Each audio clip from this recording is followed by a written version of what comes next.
ठीक है। और दूसरा मुझे ये बताएं, अगर खरगोश के कान पे कोई जो है ना वो इन्फेक्शन टाइप जो होता है, वो क्या पत्थर बनना शुरू हो जाता है, वो कुछ चीज़ है तो उसके बारे में काइंडली मुझे आप थोड़ा सा गाइडेंस दें। आइवरमेक्टिन इंजेक्शन वेटरनरी स्टोर से, जेंटिल या अल्बेंडाजोल का फार्मूला है, और वर्मक्स ये एक एक शीशी बोतल होती छोटी छोटी, इंसानी के मेडिकल स्टोर से। साथ 1 cc की सरिंज लेनी है, उसको बोलो जिसकी नीडल अलग होती है, नहीं मिलते तो 3 cc का सरिंज लेना है, ठीक है।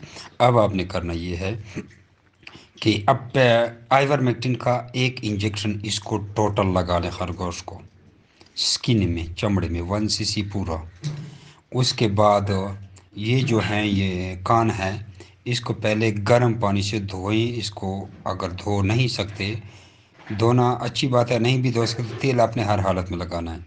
तो फिर एक कप में तेल लें, सर का तेल, सरसों का तेल, और इसको बाकायदा दोनों कानों को सरसों के तेल से धो लें।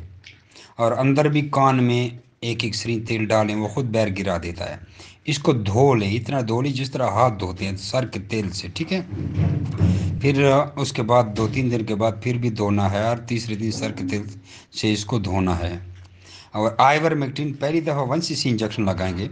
उसके बाद हर 5वें दिन, 6वें दिन, नहीं तो 7वें दिन को, हर 7वें दिन लाजमी लगाना है आइवरमेक्टिन का इंजेक्शन। आधा 1 cc लगेगा। ये आइवरमेक्टिन फार्मूला है, इंजेक्शन कोई भी आपको दे, आइवोटेक दे सकते हैं, इरनलीमेक दे सकता है, कोई भी वो दे ले लेना।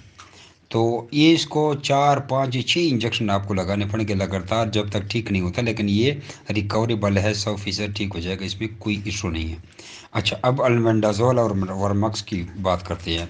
अल्बेंडाजोल हो या वर्मक्स हो, 200 शीशे आपने दोनों लानी है।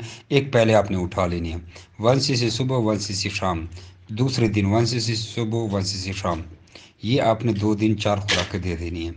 दूसरी जो बोतल रह जाएगी, वो आपने 10 दिन के बाद ओरल, वो भी मुंह में पिला देनी है। यह खरगोश की ट्रीटमेंट है, गौर से सुन ले, इंशाल्लाह ठीक हो जाएगा।